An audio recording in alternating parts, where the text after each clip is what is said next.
So hey everyone, welcome back to another video. मेरा नाम है तथास्तु और आज के इस वीडियो में हम लोग साड़ीज के बिजनेस को ऑनलाइन कैसे किया जाता है वो सीखेंगे। यानी कि अगर हम लोग Amazon और फ्लिपकार्ट पर अपने प्रोडक्ट सेल करना चाहते हैं या फिर शॉपिफाई पे वेबसाइट बनाकर या फिर वर्डप्रेस पे वेबसाइट बनाकर सेल करना चाहते हैं, तो बेसिकली साड़ी लाने से लेकर और साड़ी को बेचने में कितना खर्चा होता है उसको कैलकुलेट करके देखेंगे, क्योंकि यही जानना जरूरी है। भाई बिजनेस इसलिए कर रहे हैं ताकि पैसा कमा सके, मुनाफा कमा सके, और हमको पता होना चाहिए कि अगर हम 150, 200, 250 की साड़ी ला रहे हैं और उसको 400, 500, 600 में सेल कर रहे हैं तो हमारा प्रॉफिट कितना बनेगा। ठीक है, उसके साथ साथ कौन कौन से ऑप्शंस हमारे पास अवेलेबल है, डॉक्यूमेंट्स कौन कौन से रिक्वायर्ड रहते हैं, मार्केट प्लेसेस के ऊपर कितनी फी लगती है, खुद की वेबसाइट बनाने पे कितना खर्चा आता है, वेबसाइट बनाने में भी कौन से 2 ऑप्शंस हैं आपके पास, वो भी डिस्कस करेंगे इस वीडियो में। तो चैनल पे पहली बार हो ना तो तुरंत सब्सक्राइब कर लो, क्योंकि ये हमारी एक पूरी सीरीज चल रही है जिसमें हमने बहुत सारी अलग अलग कैटेगरीज को जो है ऑलरेडी कवर कर लिया और फ्यूचर में भी हम बहुत सारी कैटेगरीज को कवर करने वाले हैं। सबसे पहली चीज हम लोग डॉक्यूमेंट्स की बात कर लेते हैं, सिंपल से डॉक्यूमेंट्स की बात कर लेते हैं। अगर आप ई कॉमर्स मार्केट प्लेसेस पे सेल करना चाहते हो ना दोस्तों, तो आपको एक पैन कार्ड, उसके साथ साथ एक जीएसटी सर्टिफिकेट और आपका एक बैंक अकाउंट जो करंट अकाउंट, ये तीनों का एक ही प्रोपराइटर होना चाहिए, एक ही के नाम से होना चाहिए। ठीक है, उसके अलावा जो चीज आपको रिक्वायर्ड रहेगी वो रहेगी, अगर आप कोई प्रोडक्ट, किसी का ब्रांडेड प्रोडक्ट सेल करना चाहते हो, किसी का ऑलरेडी ब्रांड रजिस्टर्ड है, तो आप उससे ब्रांड ऑथराइजेशन लेटर लेके सेल कर सकते हो। एक ऑप्शन आपके पास ये है कि आप अपना ट्रेडमार्क बना के अपने ब्रांड से सेल कर सकते हो। और जो तीसरा सबसे आसान और सरल जो ऑप्शन है वो है जेनेरिक प्रोडक्ट, यानी जिसका कोई ब्रांड नहीं है, आप उसे लिस्ट करके सेल कर सकते हो। तो ये जो ऑप्शंस है, डॉक्यूमेंट्स है, सिंपल सी चीज है, ये आप Amazon को प्रोवाइड करा दो, फ्लिपकार्ट को प्रोवाइड करा दो और उन्हें लिस्ट करके सेल करना शुरू कर दो और पैसा बनाना शुरू कर दो। But it is not that easy. इतना आसान नहीं है कि बस लिस्ट कर दिए, सेल हो गई, पैसा आ गया। नहीं, काफ़ी सारी चीज़ें कंसिडर करनी पड़ती है। देखो, मार्केट प्लेसेस पे सेल करो या अपनी वेबसाइट पे सेल करो, पैसा हर जगह लगने वाला है। अगर आप अपनी वेबसाइट बनाओगे तो आपको उसको डेवलप कराना, उसकी मार्केटिंग करना, उसके ऊपर पेड प्रमोशंस रन करना, उसके ऊपर मेटा पे एड्स रन करना, बहुत सारे खर्चे होते हैं। ठीक है ना। और अब अगर मार्केट प्लेसेस पे सेल करोगे तो आपको ये ज़्यादा चीज़ें करने की ज़रूरत नहीं है, पर वहाँ पर कमीशंस देने पड़ेंगे, वहाँ पर फी देनी पड़ेगी, वहाँ पे शिपिंग चार्जेस देने पड़ेंगे। वो सारी चीज़ें मार्केट प्लेस मैनेज कर लेगा, बट उसकी फी आपको पे करनी पड़ेगी। तो ऑप्शंस आपके पास है, अब आपको डिसाइड करना है कि आपको Amazon फ्लिपकार्ट पे सेल करना है या आपकी खुद की वेबसाइट पे सेल करना है। ठीक है, सबसे पहली बात करते हैं हम लोग Amazon की। देखो, अगर Amazon पे आप साड़ी सेल करने के बारे में सोच रहे हो तो Amazon के कमीशन भी आपको पे करने पड़ेंगे। देखो, अगर कमीशन की बात की जाए तो Amazon पे अगर आप 0 से 500 पे सेल करोगे तो 14% कमीशन देना पड़ेगा, ये तो देना ही पड़ेगा। 500 से 1000 रुपये में साड़ी सेल करोगे तो 16.5% कमीशन है, और 1000 रुपये से ज़्यादा में साड़ी सेल करोगे तो 23% कमीशन आपको पे करना पड़ेगा। तो आपको ये ध्यान रखना है कि आप 500 से 1000 के बीच में साड़ी सेल करो, ताकि आपको प्रॉफिट भी मिल जाए और कमीशन भी इतना ज़्यादा डिफरेंस नहीं है कंपेयर टू जो है उससे छोटे वाले, कम वाले स्लैब में, 500 से वाले स्लैब में। अब एक फ़ी और आपको देनी पड़ेगी जिसे कहा जाता है क्लोजिंग फ़ी। ये फ़ी जो है ना, इसमें भी स्लैब बने हुए 4। अगर आप 250 तक सेल करोगे तो 4 रुपये Amazon आपसे चार्ज करेगा, 250 से 500 में आपसे 9 रुपये चार्ज करेगा, 500 से 1000 में 30 रुपये चार्ज करेगा, और 1000 से ज़्यादा में 61 रुपीज़, 61 रुपये आपसे चार्ज करेगा। ये फ़ी आपको पे करनी है। उसके बाद आती है शिपिंग फ़ी। देखो, शिपिंग के अंदर जब आप नए नए सेलर बनते हो ना, तो ये आपको बेसिक लेवल पे रखता है। जैसे आपकी सेल्स में ग्रोथ होगी, आपका लेवल बढ़ेगा, आपके जो है आपकी सेल्स के अंदर नंबर्स बढ़ेंगे, ऑर्डर ज़्यादा प्रोसेस हो रहे हैं, धीरे धीरे आपको समझ में आएगा। जब आप Amazon पे सेल करोगे तो इनिशियली आप बेसिक सेलर कहलाए जाओगे।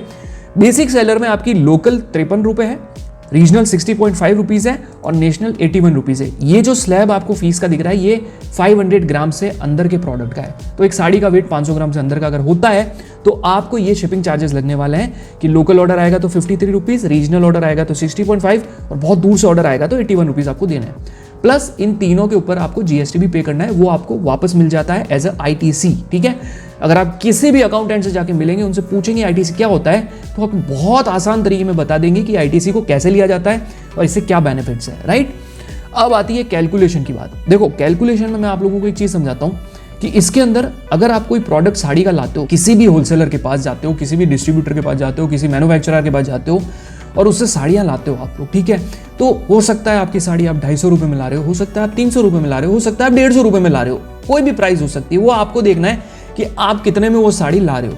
लेट्स अज्यूम आप एक साड़ी लेकर आते हो 300 रुपये में, बहुत अच्छी साड़ी आप लेकर आए हो और 300 रुपये की साड़ी आपने लिस्ट कर दी है 699 के अंदर, क्योंकि आपको कमीशन वगैरह भी देना है, तो आपको अपना प्रॉफिट भी निकालना है। तो आपने एक रेट फिक्स किया कि आप 699 के ऊपर वो साड़ी को सेल करोगे, जो साड़ी आपने 300 रुपये में लाई है। राइट, अब उसके ऊपर कमीशन जो है ना आप देख सकते हैं 16.50% कमीशन लग रहा है, क्योंकि ये 500 से 1000 के बीच का स्लैब है 699 का। सो 115.33 रुपए 115.33 आपको अमेजोन को कमीशन पे करना है। उसके बाद क्लोजिंग फी है वो 30 रुपीज, क्योंकि 501 से 1000 में क्लोजिंग फी है 30 रुपीज के स्लैब में आती है। 81 रुपीज हम लोग max to max shipping charge लेके चल रहे हैं, क्योंकि नेशनली मानिए अगर उससे कम में आएगा तो आपका प्रॉफिट बढ़ जाएगा और ज्यादा में आएगा तो जो मैं बता रहा हूं वो आपका प्रॉफिट बनेगा। ठीक है, अब 18% इन तीनों के ऊपर जीएसटी लगेगा, तो हम लोग अगर 115, 30 और 81 इन तीनों को प्लस कर देते हैं तो उसके ऊपर 40.73 रुपीज कमीशन आपसे अमेजोन जो है कमीशन के ऊपर और इन फीस के ऊपर आपसे जीएसटी वसूलेगा, जो आपको वापस मिल जाता है। ठीक है, अब इन चारों को हम लोग ऐड करेंगे तो इन चारों को ऐड करने पे जो टोटल आती है वो आती है करीब करीब 267 की। तो 699 में से 267.06 को अगर आप माइनस करते हैं तो आपको अमेजोन कहेगा ये लीजिए 431.94 रुपीज। अब इसमें आपके जो भी खर्चे हैं वो आप काट लीजिए, और आपने जितने में साड़ी लाई है, लेट्स अज्यूम आपने 250 या 300 रुपए में साड़ी लाई है, तो 131.94 आपका प्रॉफिट बनता है।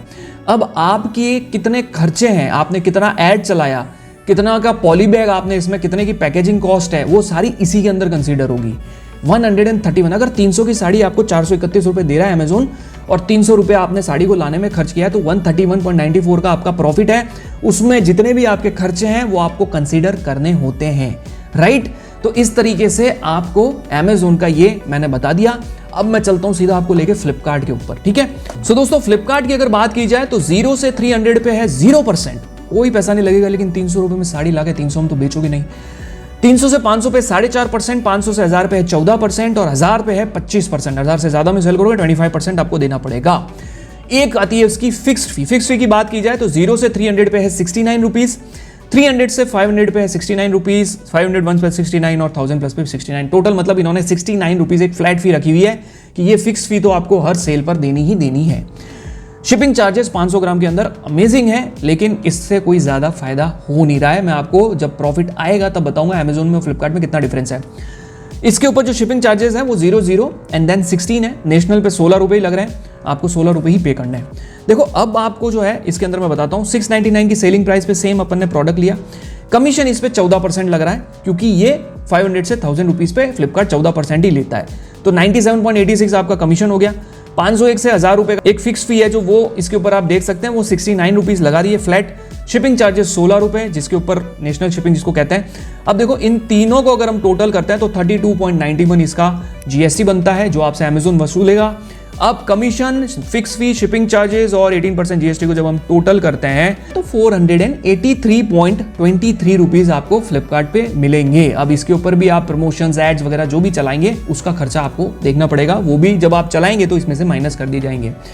अमेजोन और फ्लिपकार्ट पर सेल करने के कुछ नेगेटिव्स भी हैं, वो ये है कि इसके ऊपर रिटर्न्स आएंगे तो वो रिटर्न्स एक्सेप्ट हो जाएंगे, आपको एड्स भी रन करने पड़ेंगे। लेकिन फ्लिपकार्ट और अमेजोन पे सेल करने का सबसे बड़ा बेनिफिट ये है कि लोग अमेजोन और फ्लिपकार्ट पे आते ही कुछ ना कुछ परचेज करने के लिए। और एट द अदर साइड आप अगर अपनी खुद की वेबसाइट बनाते हो वर्डप्रेस पे या शॉपिफाई पे, तो वहां पर आपको मेटा एड्स रन करने पड़ेंगे, इंस्टाग्राम पे एड्स रन करने पड़ेंगे, हर रोज 1500 रुपए खर्च करने पड़ेंगे, तब कुछ ऑडियंस आपकी वेबसाइट पे आएगी, उसमें से कुछ ऑडियंस आपके ऑर्डर देगी, फिर आपको ऑर्डर वेरीफाई करना पड़ेगा, और ऑर्डर नहीं दिया तो आपका पैसा भी जो है वो वेस्ट हो जाएगा। तो मेरा ये मानना है कि अमेजोन और फ्लिपकार्ट के ऊपर अगर आपके प्रोडक्ट्स पे बहुत अच्छे रिव्यू आ गए तो आपको ऑर्गेनिक ऑर्डर्स भी बहुत आते हैं बिना एड्स रन किए। ओके, ऑर्गेनिकली आपको ऑर्डर्स आने शुरू हो जाते हैं, आपको एड्स करने की भी जरूरत नहीं है। वेरएज अगर आपकी खुद की वेबसाइट के ऊपर अगर एड्स पे ऑर्गेनिकली अगर रिव्यू भी आ रहे हैं तो उससे कोई फर्क नहीं पड़ता, क्योंकि आपको एट दी एंड ऑडियंस जो है वो कहीं ना कहीं से पेड मेथड पे इनिशियल स्टेज पे लानी पड़ेगी।